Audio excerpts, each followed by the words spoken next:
in the hopes just to make sure. Oh, So if everyone could mute yourself. okay.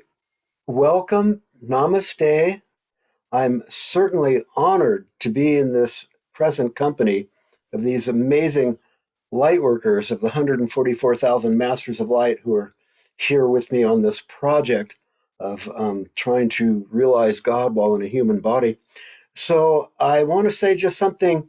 The quality of respect that I have for the officers of the Center for World Networking, those volunteers and board members and participants, I really deem them as one of the highest idealistic humanitarian nonprofit organizations that exists without greed and without confusion around money and power. And I know of no other nonprofit organization, even from the Red Cross to the who knows what, that I could say that about, other than the Prem Rawat Foundation, which is actually a Satguru is in charge of probably a bigger mission than of world peace than anyone has ever seen. It's at this time in every prison and every hard place. But if so, just if you don't know what I'm talking about, just go on YouTube and look up Prem Rawat, and you'll get plenty of interesting information. Um, Thank you, Center for Rural Networking members, for your integrity and for your service and your love. And that's my the first thing I want to say. The second thing I want to say is a little about me. I'm speaking to you tonight. It's not going to be that interactive. I will say I'm just a minor Baba of a major Baba, and my only claim to fame is that I have friends in high places. And so we're going to be dealing with holographic universal truth as superimposed over me by these masters of light. And also, I'm true to what I wrote about in the network itself. I'm going to be using the conscious light of intelligence of each of you. You're paying attention. All you have to do is listen to me at a point when I start. We're going to do some prayer treatments, and one is to affect power of our consciousness, and others will address certain universal truths that are important for each individual conscious being to have a self concept of. And I'm going to be doing these prayer treatments sincerely from my God self to my God self on behalf of everyone before me on the screen. And I ask that just by listening to I'm not going to be very entertaining. I'll just be reading these things. But if you listen to the truths, they're super powerful and they will be transformative just to be heard. And if you join me in the intentionality that we are holographic drops in an ocean, and as we purify ourselves, we're doing the best we can for our biosphere and the ocean we live in. And each time we take a prayer to heart in the first person singular, we're doing that on behalf of every individual consciousness that exists. So holographically, everything is everywhere. So I want to start by getting us all on the same page. That's a great way to start. So everybody grab a page and a pencil and let me know. And it says this meeting is being recorded by the host or participant. Oh, okay. I hit this button. Okay, now you're back. Okay, that's what I want. I want to see Bhavananda and I want to see Esther and everybody. So, are we all ready with our pens and our papers? Okay, so what I want you to do first is put a big one at the top of the paper. So, you've got a big one. And next to it as if you're writing the letter, the number 10, but not like the number, put it farther away. So on the left, you have the 1, and on the right, you have the O, the 0. So has everyone got a 10 at the top? Okay, now just for a reference, put a little arrow toward the 1 and make a note that this 1 represents I am that I am as infinite form.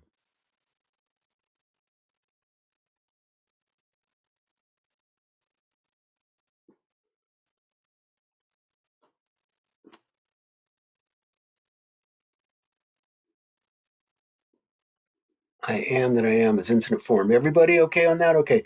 So now we're going to go to the 0 side of the 10 and make a reference arrow to that 0 and just put tau, T-A-O, infinite unformed.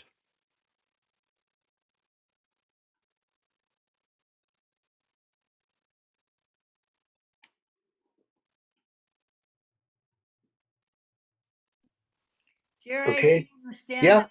I didn't understand the second part after Okay. So we're kind of making an arrow and a reference or a note to ourselves for the future, what the 1 is and what the 0 represents.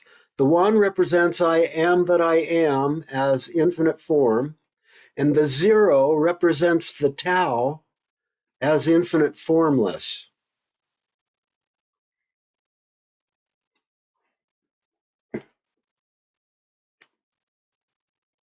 So I'm going to show, here's my 1 and here's my O. I'm going to take a number 8 on its side, and that's infinity sign.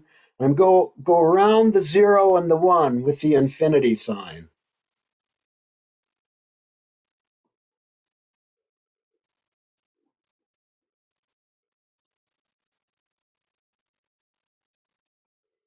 Very good. Very good. Ken's in. Does everybody feel complete? So now I truly know we are on the same page. This is the basic universal holographic truth of the universe, and everything that you see, including us, each other, and everything that you don't see. And you are actually, as I speak, it's the cause of your life. And in that sense, the I am that I am of form, of your universe of body form, of cells and organs and all of these things, is breathing from the formless field of the air layer all around us. It's called air spirit of God. It surrounds the planet, but it is formless. And each breath you take from the formless, become the form, and you give back to that. And everything that comes into existence from the formless and has its time on stage and perhaps goes back into the formless. But it's infinite I am that I am as form, and infinite I am that I am as formless. So you have the one God and the Tao there in your infinity. And that's a little sign and a little note. And that little exercise is to get us on the same page as I start to tune up our minds. Okay, where did Teresa put my tool? I thought I was all set up, but I have had. Okay, time out. Oh, okay. Time in. I'm back. Okay, and my light. Okay, so there's 3 salvo movement of this particular part where we are radiating consciousness together in the form of these prayers. And, whoops, that's, wow. It's not as easy. Okay, here we, no, that's,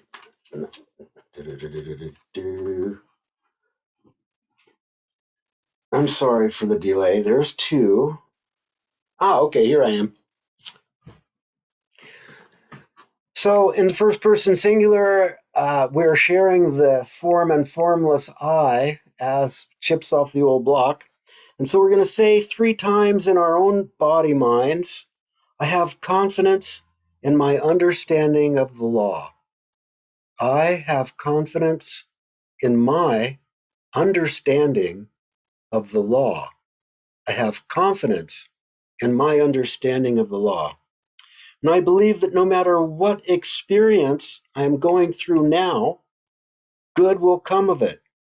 I believe that all poverty will be turned to riches, and that all fear will be converted into faith. And I believe that good will finally triumph over every evil, and that love will finally heal all hate. I believe that I have a silent partnership with the invisible, that this partnership has never been dissolved and never can be. I believe in the invisible presence, capital P, of capital G, good, in a universe peopled with perfect and eternal entities. And I believe that all things are possible to him that doth believe. I have complete confidence in my knowledge and understanding of the law of good. I not only know what the law is, I know how to use it. I know that I shall obtain definite results through the use of it. And we're using it now through thought and word. I realize that doubts about my ability to use this law are things of thought. And what thought has produced, thought can change. Knowing this, having confidence in my ability to use the law, and using it daily for specific purposes, I build up an unshakable faith, both in the law and in the possibility of demonstrating capital I, it, the law of good. There is no doubt in me. I'm giving it up. I'm throwing all the sandbags out of my balloon at this time with this group. So for you and for me, there is no doubt in me, no uncertainty rising through me. My mind now rejoices in certainty and assurance, and I confidently expect that my word shall not return unto me void. And for this I did give thanks, and so it is. Amen. So, our next phase, thank you very much. As you made it through the first stage, we're moving into stage 2. So for stage 2, our radiant mantra, by the way, I just had a flash from God because above what I'm about to say is the number 11, which appears to me as 1, 1. One with you, one with me, 1, 1. This is an activation from God note. And it also is noted by Isaiah in the Bible. It says, "Then shall thy light break forth as the morning, and thine health shall spring forth speedily." And the mantra we're going to use for this is we'll say 3 times to ourselves, I am radiant with the health of God. I am radiant with the health of God. You are radiant with the health of God. We are radiant with the health of God. I am radiant with the health of God.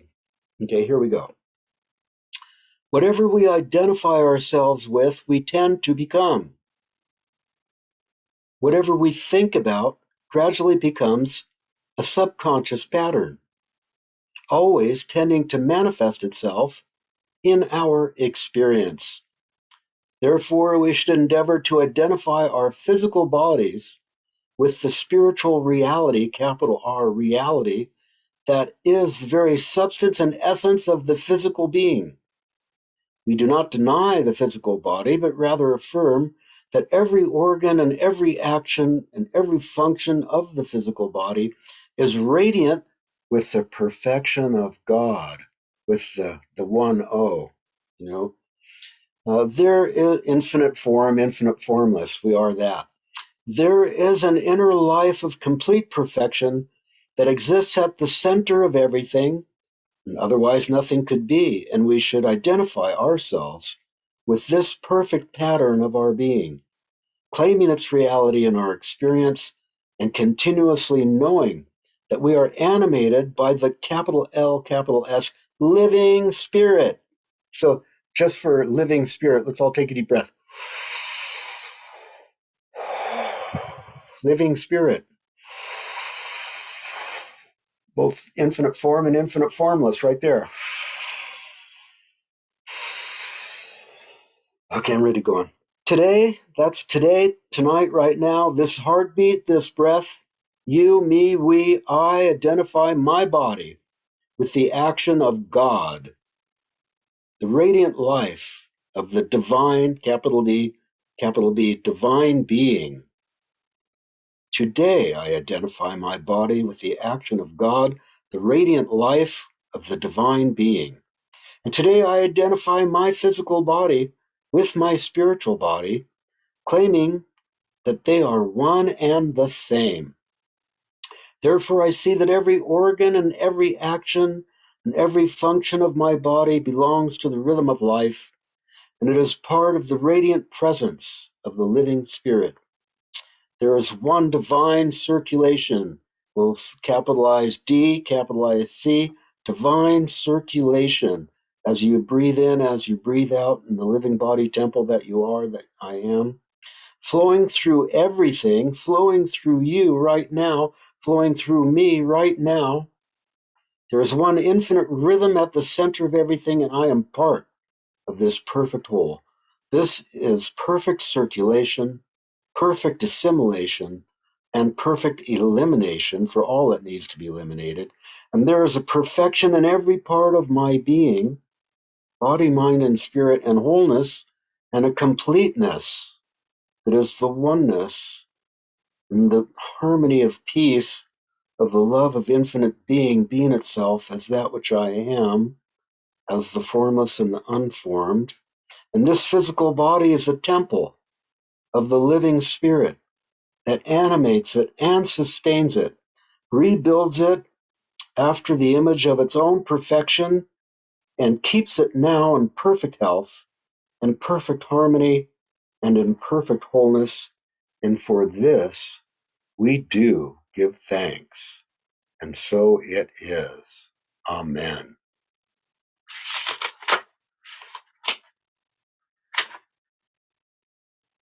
So we're moving to the next movement.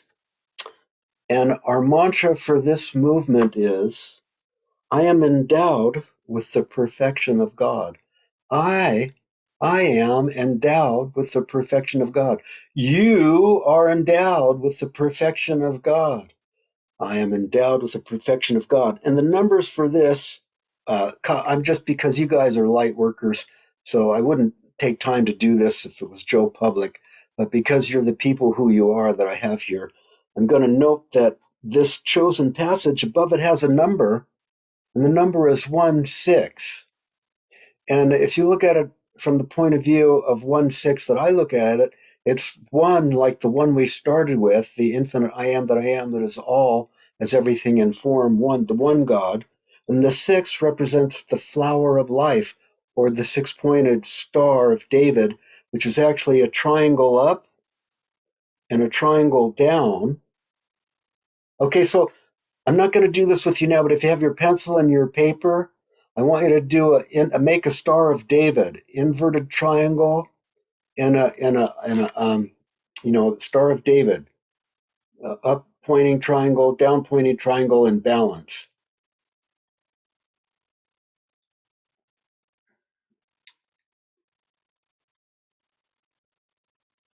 Everybody got a Star of David on their paper? Yes. That one's looking good. That one's looking good. Okay. Right. Now, it's going to take me another night getting together with you to explain what I'm going to give you right now. But I want you to take the top point of the Star of David and put 1, which is the one we're having fun with. And then on the next point to the right, put 4. And the next point, put 2. And I think it's probably the bottom point, put 8. And then the next point, put 5. And the next point, put 7. And the next point is 1, right? 1, 4, 2, 8, 5, 7. That's the flower of life. And when we're done with this class, I want you to think of 7 as Logos or Christ and 1 as God. And I want you to take your most sophisticated calculator and divide God, the 1, by 7, the Christ. And you will find that what you get is this repeating number, 1428557, 1428557. But then when you take Shiva Shakti, the holy breath, and divide that by Christ, you'll still get repeating 1428557, 1428557. When you take the Trinity of man, body, mind, and spirit, and divide that by Christ, you'll also get the repeating 142857, 142857. And when you get the fourfold knowledge of God, Kriya Yoga, from the masters, divide that by Christ, you'll also get 142857. And when you go 5, the number of man divided by Christ, you will also get repeating 142857. And then you'll go 6 to the flower of, I'm sorry, it goes from to Christ, and that's the end, because when you divide Christ by Christ, you get the one God, and then you're back at the top of the star again. But that's Kabbalah for another day. That's a different subject. But keep that on your paper so you can play with it and look at it with your calculator later. And so that's why I think I was instructed to give you that now from Spirit, because the number at the top, there he goes. It's on there with Ken. Right. 14285714. Okay, good. So that's the 1-6. That's God and the flower of life. This is a Brotherhood of Light transmission. This is a Brotherhood of Light transmission for us right here, right now. And what we will say as people in this New Age workshop with Jerababa, we're going to say, I am endowed with the perfection of God. I am endowed with the perfection of God. You are endowed with the perfection of God. We are endowed with the perfection of God. So that's our mantra for this salvo of the workshop. I am endowed with the perfection of God. So be therefore perfect, even as your Father which is in heaven is perfect. And I'm just going to expand on that quote. The kingdom of heaven is within you. The kingdom of heaven is at hand. And we are blissed out because heaven is here and now as us.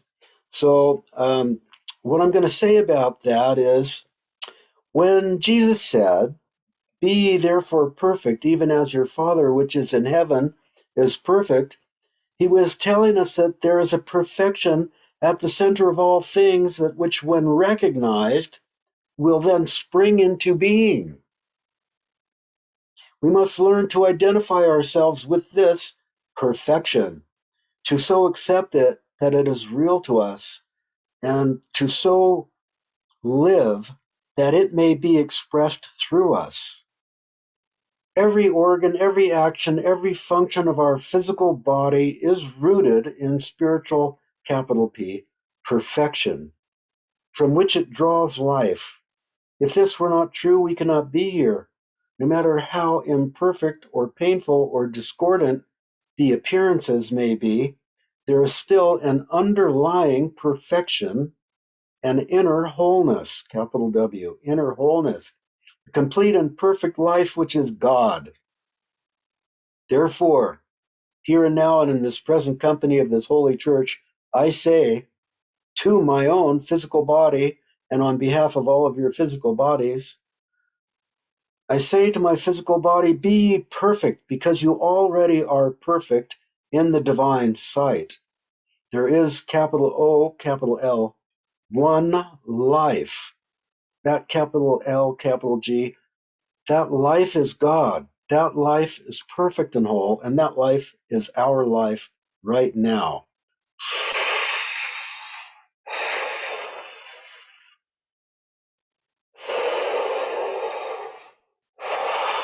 One life, perfect and whole. That life is our life right now.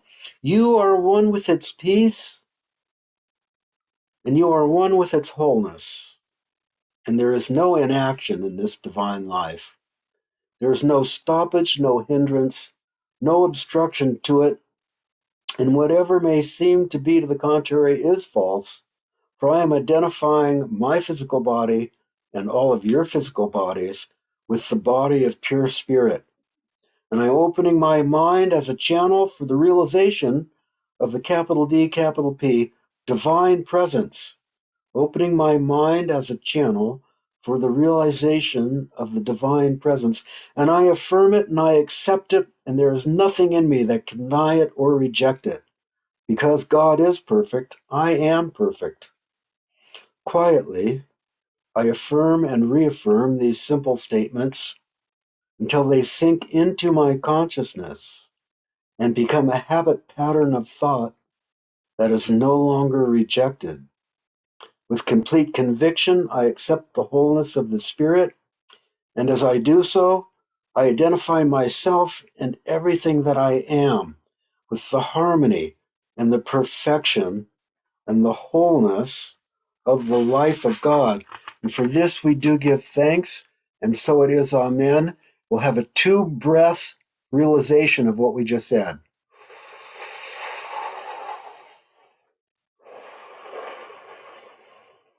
Thank you, God. I love you, God.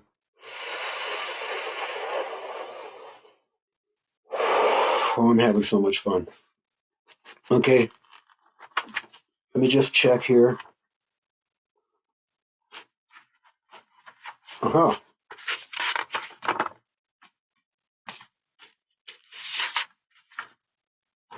Okay, we're going to end with this, since I'm feeling really high, and Spirit just turned to this. It wasn't part of my original notes. So, I see now why Spirit turned to this as I look at the numbers above what I'm about to do with you. And you're not going to believe this. I hope you get the chills as much as I did when I saw this. The number is 10. And I did not see this coming. Whoever's running the workshop is in charge of this. So this is 10, just as we started on our piece of paper. I couldn't have planned this workshop. It's totally a gift from God. So it's blowing my mind. I'm getting the chills and all my hair standing up. The masters are with us. It's really crazy. So in the 10, we're going to use the mantra for this salvo of the workshop. I give thanks for the blessings of God. 10, infinite form, infinite formless. I am that which I am. I give thanks for the blessings of God. I give thanks for blessings of God. I give thanks for the blessings of God. You give thanks for the blessings of God. Okay. I would say, just for fun, to make a joke to the you New Age light workers, are you bombing with me, Jesus? But it's a given and I don't have to ask. So it's also true there. I won't even go into Matthew, but and he took the 5 loaves and the 2 fishes, and looking up to heaven, he blessed and brake and gave the loaves to his disciples, and the disciples to the multitude. Have you and I had the faith to bless that which perhaps seems so very small, a loaf of bread and a fish, and expect it to become multiplied in our experience to such an extent that would not only bless us, but also bless everyone around us? That's what we're doing by being one in this consciousness together here. It's going out on the airwaves holographically to all sentient beings. We're doing our job. You're in the right place, you're in the right time.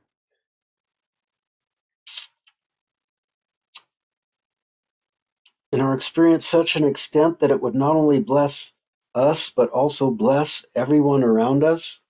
We cannot help but believe that as Jesus broke the bread and blessed it, in his own mind, he saw it multiplied and growing and flowing out to those around him.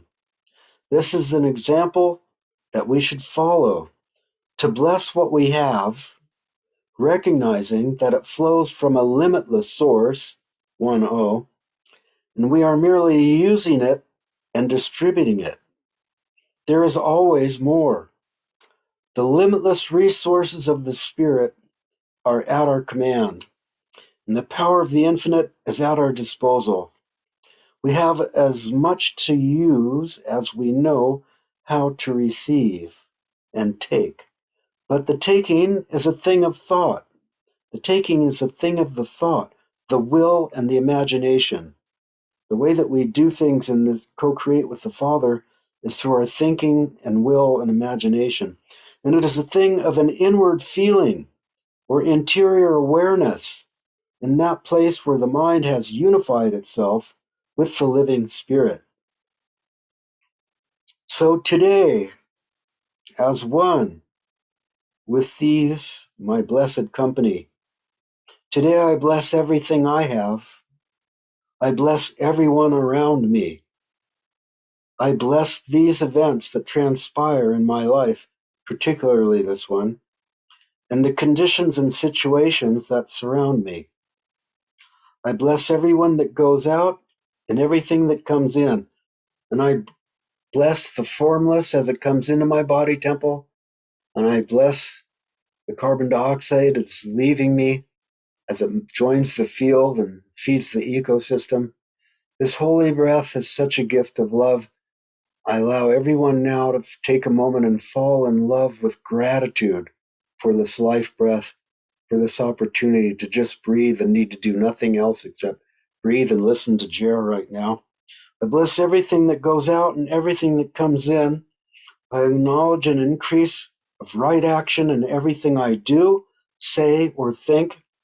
I bless myself and I bless others, for we all are partakers of the same divine nature, and we are all living in the capital O one, capital M mind.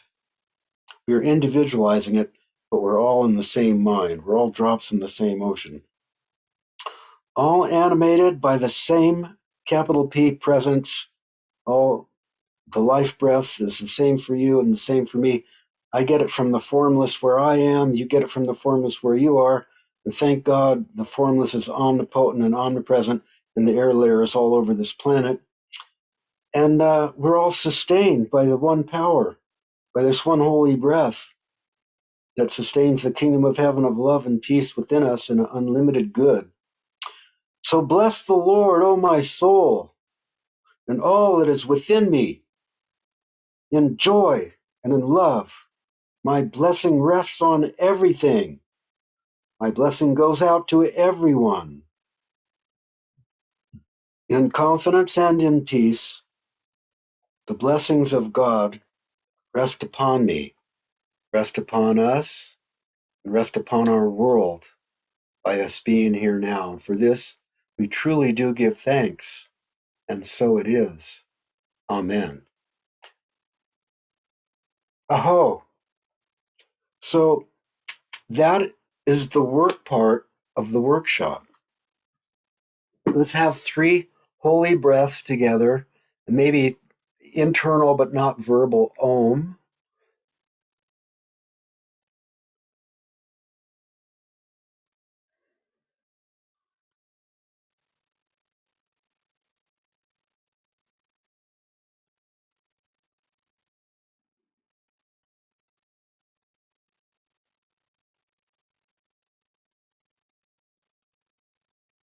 My hairs are standing up with the power and the glory of what we just shared in our experience. And while we digest this, and we've given this as a gift seed that we've just given the angels, and as it goes off into the universal subjective, I'm now going to occupy your minds. For those who have time, and I may be going over my time already for all I know, I want, at least for those of you that I see before me, I want to share a story. It's just for fun. It's our work is done, and this is dessert. Okay. Are you bombing with me, Jesus? Okay. Um, take a second here. Okay. This is for our enjoyment. I'm going to light it. So I will be now looking at the page, but I'm taking a break. You guys breathe along with Mitch and realize what you've just done was so beautiful. I can't even put it into words because it goes beyond words on both the formless and the form plane. So for dessert, I'm going to read you the story of the mysterious gardener. The mysterious gardener. And it's actually a tale about your silent power, but that might not be real evident. But it has all the elements of a good story. So it's going to start in the mire and the muck of Maya and the conditions of humanity and include the human condition. And yet, this is from the tales of the 33 masters that wear the plum red robes and meet every winter solstice in the Himalayas at a temple. And some of them are healers, and this one's a gardener, and some of them are statesmen, and they go around the world and they generate these stories. But this is the story of the mysterious gardener. Are we ready? Show of hands. Does anyone need a pee break or a water break? Okay, we're ready. Here we go, together, just like we did. Many years ago, in old China, there was a group of small villages on the banks of muddy tributary of a great river in the province of Shantung. The villagers were very poor. The crops often failed, and the river flooded from time to time. And to make matters even worse, the water wasn't really very clean. It carried disease and parasites, which affected the animals, and sometimes the villagers became sick. At harvest time, the bandits would come down from the hills and attack the villagers and carry off the crops, and sometimes some of the villagers' daughters. And the villagers' lives were miserable and brutal. One day they got together and decided they would build a temple, hoping that through prayer and dedication, their fortunes might change. The land around the village was not particularly fertile or attractive, but there was a very nice spot under a small hill which had a stream running by, and they consulted a local master who knew where the dragon lines flowed, and he confirmed that spot would be an auspicious place to build the temple. He insisted the temple be placed so that the hill was behind it. The work commenced, and the villagers began hauling stones and digging the foundations. About 40 men and women were involved in the activity. Each took turns to work on the temple. Then he or she would return to their work in the fields. And in this way, the building of the temple got going in fits and starts. It was progressing slowly, but it was progressing. They had been working for about a month when a stranger walked into town, came into the village. He seemed young. He was tall and strong, but not muscular. He sat by the well in the village, not far from the building site. The villagers were suspicious of him. They wanted to know who he was. He told them he was a traveler and asked if he might rest by the well for a few days.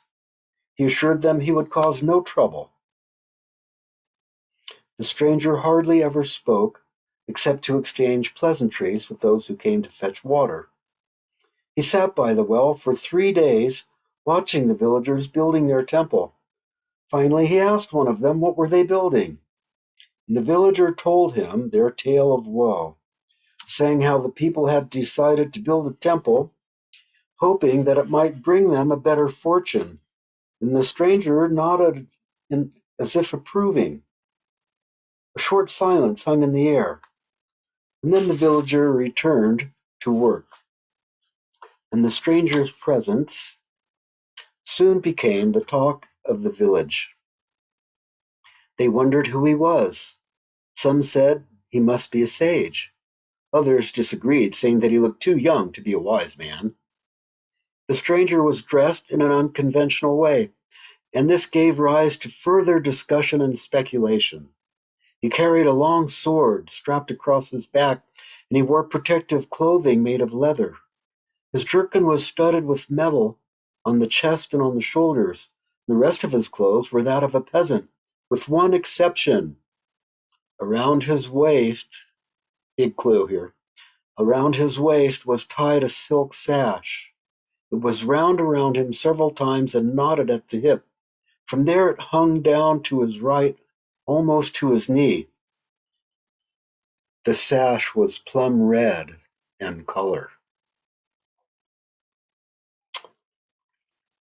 Some of the villagers felt he was an impoverished warrior between assignments and looking for work, perhaps. Others felt he might be a holy man. Yet he wasn't dressed as a holy man. Soon curiosity turned to fear, as it does at times, and the villagers met and decided to confront the stranger. They wanted to send him on his way. At first, the villagers thought that they would organize a group of men to attack and kill him. But it was pointed out by one of the elder medicine women of the tribe that killing a stranger who had caused them no harm at a time when the villagers were building a temple might bring upon them even greater woes. In the end, it was decided that they would ambush him at night as he sat by the well, and that they would bind him and beat him, take him down the road, and set him free with the warning never to return. 6 men were assigned this task. However, things did not quite go as planned, for when the men crept up to the well in the dead of night, the stranger was no longer there. The next morning at dawn, they found him seated in front of the temple, playing a small instrument, which we know today as a Jew's harp. As you may know, a Jew's harp is a small round metal instrument that you place against your teeth and pluck. It makes a very haunting, melodious, and delicate twanging sound. The stranger sat there in front of the temple playing his music. Around him he had marked in the dirt with a stick a very large circle. The villagers approached cautiously, calling out to him, "Who are you? What do you want here?" But the stranger said nothing. The 6 men assigned the task of ambushing him came forward somewhat hesitantly, armed with clubs and makeshift spears, and trying to be formidable and scare him. The stranger didn't move, so the men shuffled further forward as if making ready to attack. But when they got to the edge of the circle marked on the ground, they found they could go no further. It was as if an invisible wall surrounded the stranger. The men then became scared, and the rest of the villagers backed away in a hurry. They all met a little way off to discuss what to do. By now, they were all convinced that the man was a sorcerer who had been sent by evil forces to hinder them. No work was done on the temple that day, as the villagers were scared to go past the circle the stranger had drawn in front of the partially constructed temple building. So they just watched him far from a distance. He hardly ever moved. Sometimes he played a tune, and at other times he sat in silence. I think he was a meditator.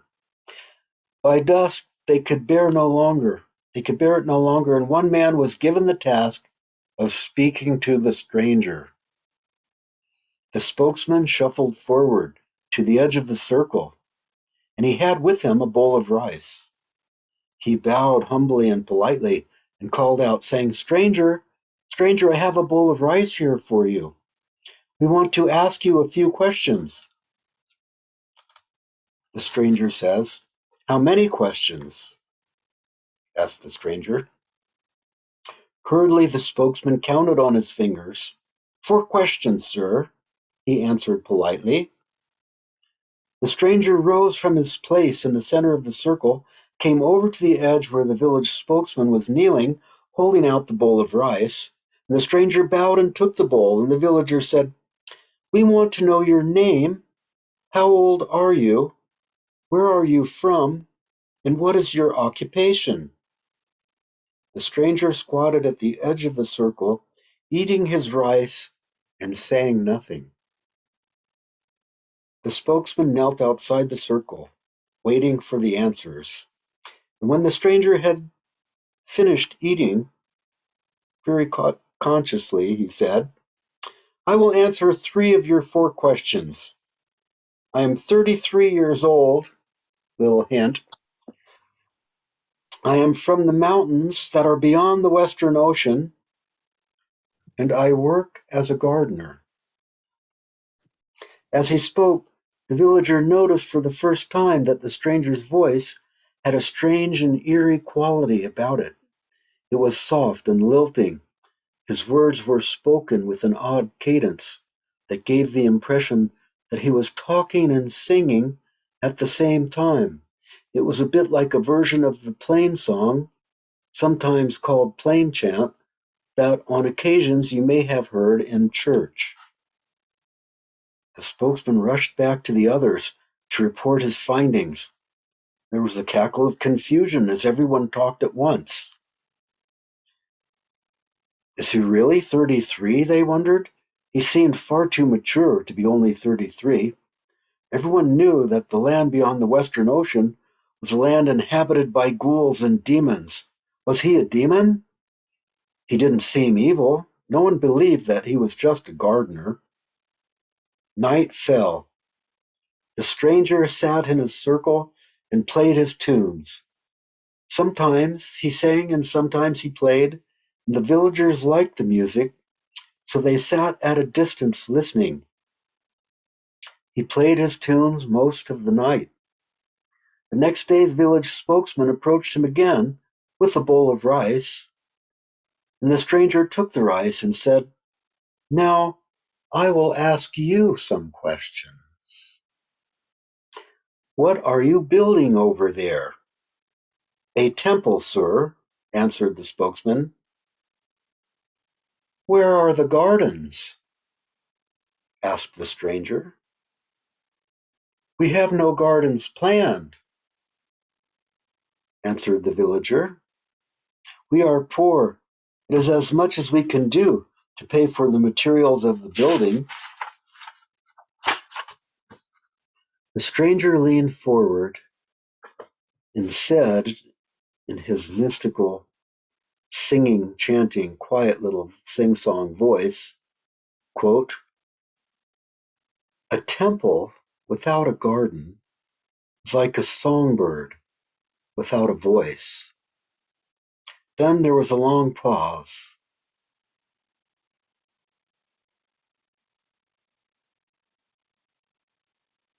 And he added, "I have come to build your garden." "But sir," the spokesman said, "we have no money to pay you. The most we could give you is some food, as we do now." And the stranger replied, "I'm not asking you for your money. I will begin tomorrow." The spokesman rushed off to the villagers and told them how the stranger had offered to build a garden for the temple, and that he did not want any money, and that he would start in the morning. Everyone got very excited. The following day, the gardener from beyond the Western Ocean sat for 4 hours by the stream. And then he sat for a half an hour under each of the 8 nearby trees.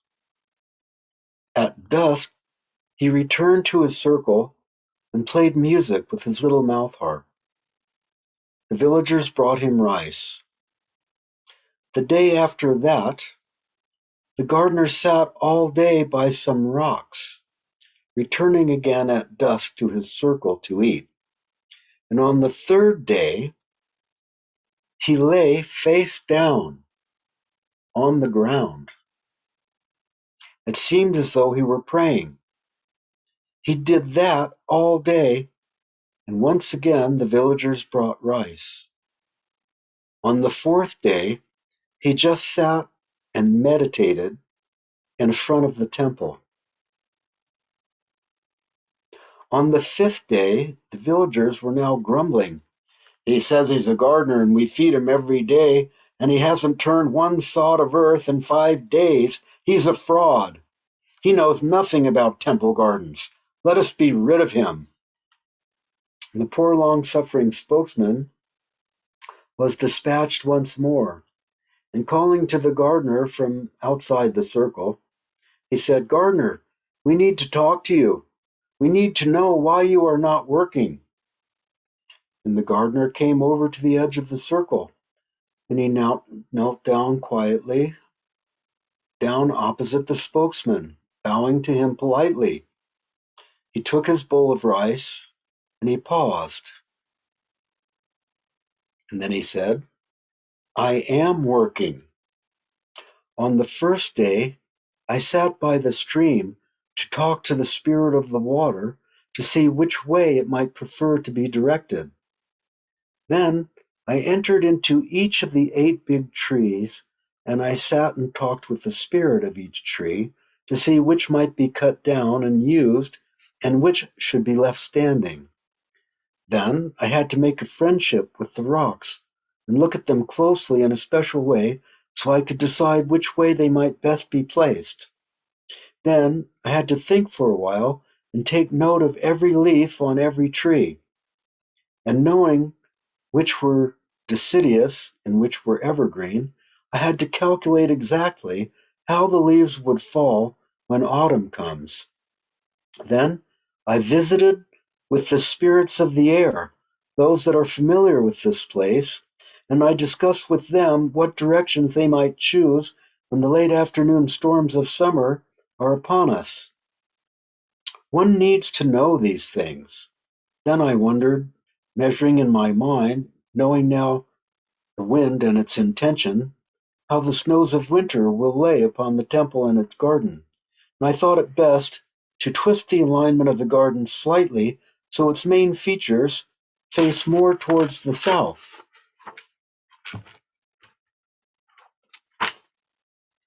Then I went to the ground and I spoke to the rulers of the earth kingdoms.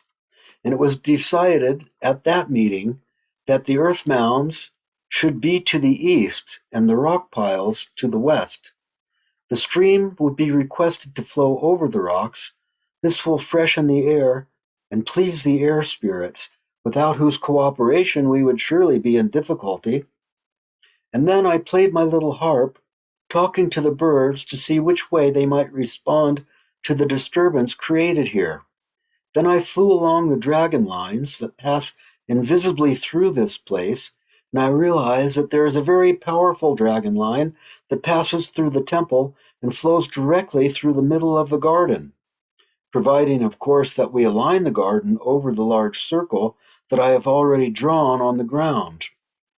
Placed in this way, you will find it most auspicious, for the dragon lines carry all the fortunate energy and well being your village will ever need.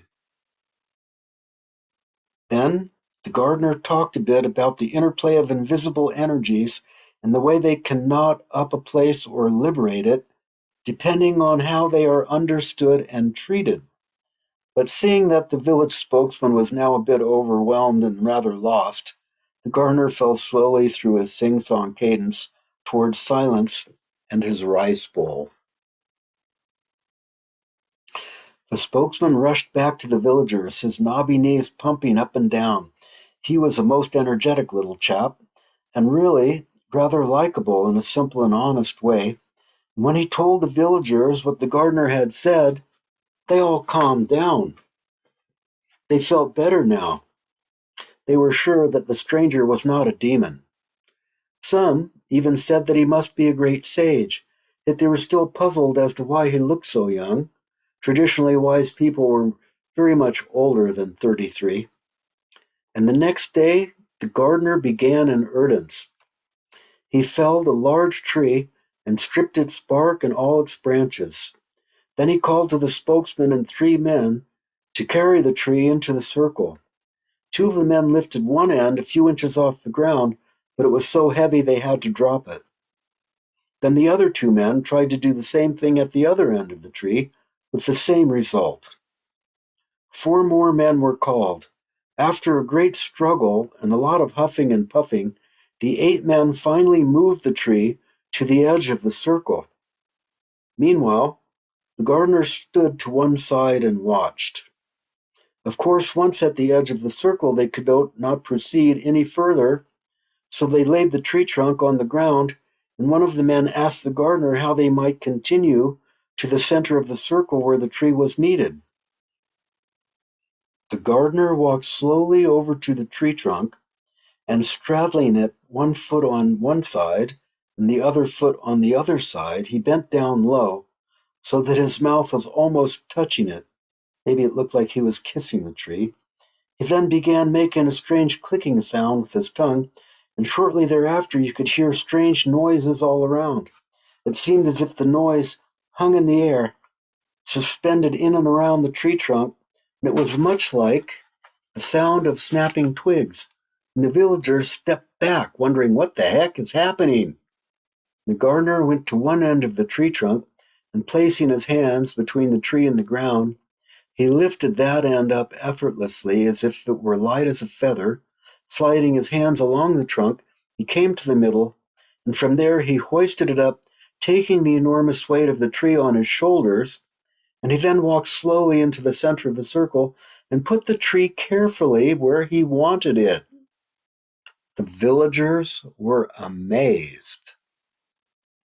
The gardener worked all the following day, bringing the tree trunks into the circle, and at dusk the village spokesman brought him a bowl of rice. But this time the gardener declined the bowl of rice, saying that he was absolutely sure the rice was delicious, but that he wasn't very hungry.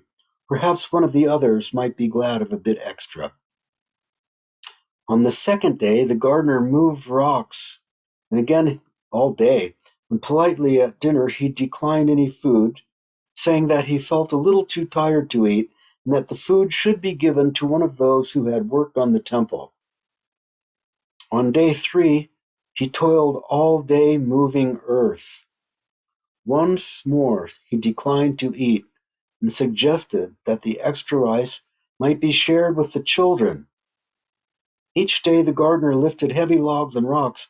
He toiled from dawn till sundown, and each night he made a slightly different excuse, declining the rice when it was offered. At night he slept very little. Mostly he played his mouth harp and guarded his creation while watching the stars on clear nights. Sometimes he lay on the ground face down, and you could hear him praying.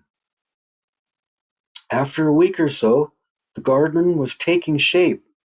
There was something very strange about the way he had taken sand and gravel and raked it out in straight lines, placing large rocks here and there. And now the channel for the stream was halfway dug. You could see how it would flow from the north past the temple, turning to the west to enter the garden, and meandering around the rocks and mounds. You could see how it would exit, continuing on in its way. The first week passed, and then the second, and still the gardener had not eaten. The villagers had seen him drinking from the stream, but he had taken no food.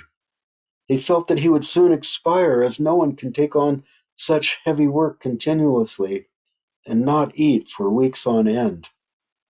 Sometimes it rained, and you could see the gardener was delighted. He danced and sang and played tunes as he splashed in the water all around like a little child. Sometimes he sat in the rain for hours, motionless. At other times, he would lie on his back with the rain cascading over his body, while he laughed and laughed and laughed. The villagers watched from a distance under cover, and they would start laughing with him. All in all, the gardener worked for 42 consecutive days, during which time he took no food. Then the garden was finished. It was like no other. It was not just the beauty and the composure of it that made it so special, nor the way that it was aligned, nor the plants and the rocks, nor the sound of the stream flowing over the rocks. The garden had invisible qualities. If you are one who could see dragon lines, you would have noticed how they swirled and bathed the garden with an inner light. You might have also noticed that the fairy gods had set up camp on the mounds to the west of the garden, and you'd surely have noticed the water spirits playing as they swept like dolphins over the little waterfalls that tumbled over the boulders in the garden. And if you ever passed by in autumn, you would have seen the leaves fall mostly in the center of the garden, and you would be more than a little amazed to see that they formed a special pattern, a symbol that was sacred to those parts. And in winter, when the snow fell, it would drift in such a clever way that paths through the garden hardly ever had any snow on them at all, yet the sides were piled quite high. You would also see how the icicles hanging off the rocks and crags were not haphazard in their formation. They hung beside each other like upside-down crystal pikes made of glass, each parallel to the other, all in perfect order. There were many strange and wonderful things to see in that garden. In fact, the more you looked, the more you saw. especially if you looked with your feelings and with your heart, and not just with your eyes. On the 42nd day, the gardener called the spokesman and said to him, Spokesman, the gardener is finished and you may enter now. The garden and the temple will bring you more good fortune than you can ever imagine. But you will have to be patient, as it will take a while for others to realize that this place has a special magic. But once they do, pilgrims will come and you will have a steady source of income. And the military rulers of this territory will place special protection over this temple and its gardens. And your village will no longer be troubled by bandits, and the winds will blow gently, and the rain will fall in proper amounts on a regular basis, and all will be made well in time. The spokesman thanked the gardener profusely and asked him what he wanted for his payment. Now that the villagers had seen the garden, they suddenly realized what it all meant, and they were prepared to give the gardener a handsome payment or any gift that he so wished. The gardener smiled, saying, You all prayed for a change in fortune, and you took action by beginning your temple, and you asked advice so that your building would be placed on an auspicious spot, and then you asked for more fortune, so I came by to ensure that you would not be disappointed. For is it not written that the subtle way of the Tao gives rise to peace and order? Without your summoning the way, without scheming, it comes to you. Its plan is perfect. The spokesman then kissed his hand and said, In the morning we will bring you a plump duck and savory meats and rice wine and a selection of the very best food we have. Then you can tell us how we might repay you. Such is our unbounded and our heartfelt gratitude to you. The gardener smiled, and as the spokesman walked away, the gardener whispered under his breath a saying that he was familiar with, one that came from the sacred writings, and I quote to you now, You cannot pay the sun, you are the sun. You cannot recompense the rain, you are the rain. You cannot remunerate the earth, you are the earth. And trying to pay the eternal Tao is not sensible, for is it not written that you are the Tao, the very living spirit that is in all things, eternal and immortal? The next day at dawn, all the villagers came to the garden carrying a plump duck, jugs of wine, and baskets filled to the brim with fine sweets and other delicacies, but the garden was empty. The stranger had gone. On the rock, in the middle of the raked sand, next to where the stream tumbled gently over the boulders, in front of the steps that led to the temple, was a little mouth harp, placed there all on its own, on a plum red silk cloth. Same little mouth harp that the stranger had used to call the spirits of the garden, the one he had used to talk to the birds with, the same harp that he had played to entertain himself while he guarded his garden for 42 days. The little mouth harp was the gardener's gift to the villagers. The villagers searched and searched, hoping to find him. They loved the gardener now, and they missed him, and they wanted to thank him, but he was long gone. They never did find the mysterious gardener, the one with the leather jerkin and the sword tied to his back, and the plum-red sash wound around his waist. They never did find that man. He was not seen in those parts ever again. Of course, the villagers eventually realized that the gardener meant no insult by leaving. He had to leave. It was part of his destiny to do so. For is it not written in the Tao Te Ching, when bronze and jade fill your hall, it can no longer be guarded. Wealth and place breed insolence that brings ruin in its train. When your work is done, then withdraw. Such is heaven's way. Oh,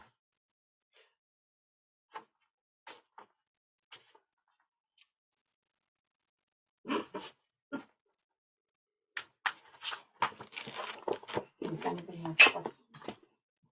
Thank you for sharing one of my favorite stories. Thank you for being some of my favorite light workers. Thank you for having this evening to treasure. I will treasure in my heart for many decades to come. And I love an opportunity to share the story of the mysterious gardener. So that is my New Age workshop for this evening, though I may have gone over time. Thanks for hanging in there. Thank you, Jerry. It was a very Namaste. special evening. Thank you, Jerry. Beautiful. Thank you, Gardener Jerry. Always love your stories, Jar Baba. So maybe we'll get together again one of these days. Please. It was